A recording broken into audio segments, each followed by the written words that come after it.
Hallelujah. Ukuthi sihlalile sangabathethelela abanye abantwana sathi vele into yami angeke ngiyenze lento le. But uNkulunkulu usagcinile namhlanje. Hlazubulela umuntu noma khona into yenzile embi ngalendlela ukuthi it deserve ukufa.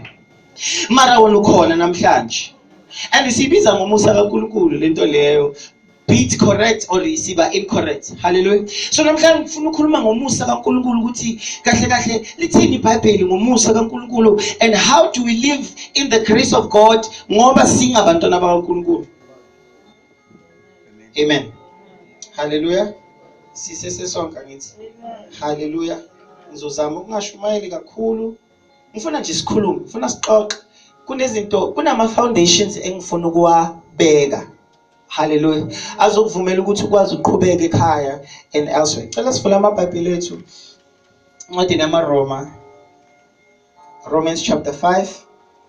Sizofunda verse 16. Thank you Jesus. Thank you Jesus. Mawukhona uyangabhala, ungarecord, ngenzani nami nje. It's no matter because kunezinto eziningi engizozisho mhlambe sizofuna ukuthi uwetshise mhlambe ekhaya. So if you can write things down. The title of the message is The Grace of God. Colon an introduction. An introduction to the grace of God. Sizofunda ke Romans chapter 5. Thank you Jesus. Verse 17 and 18. Romans chapter 5 verse 17 and 18.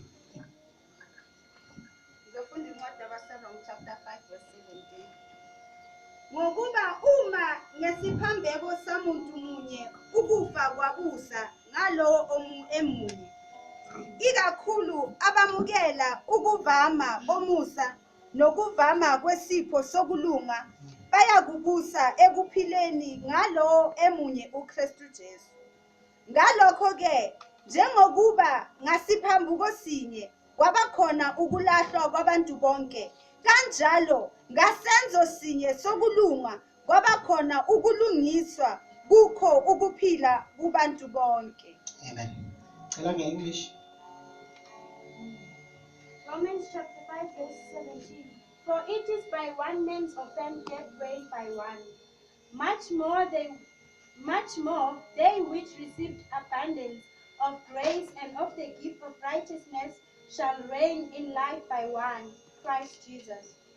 Therefore, as by the offense of one judgment came upon all men to condemnation, even so, by the righteousness of one, the free gift came upon all men unto justification of life.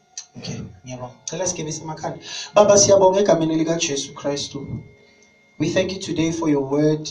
We thank you for the spirit in your word.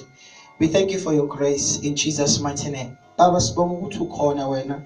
uNkulunkulu othanda ukuthi sinone ngolwazi ukuthi sikwazi ukuphila impilo uKristu asibekela yona. Siyabonga namhlanje uNkulunkulu engcwele hlephula isinkwa. Lithi uzilakho wasithatha isinkwa wasibusisa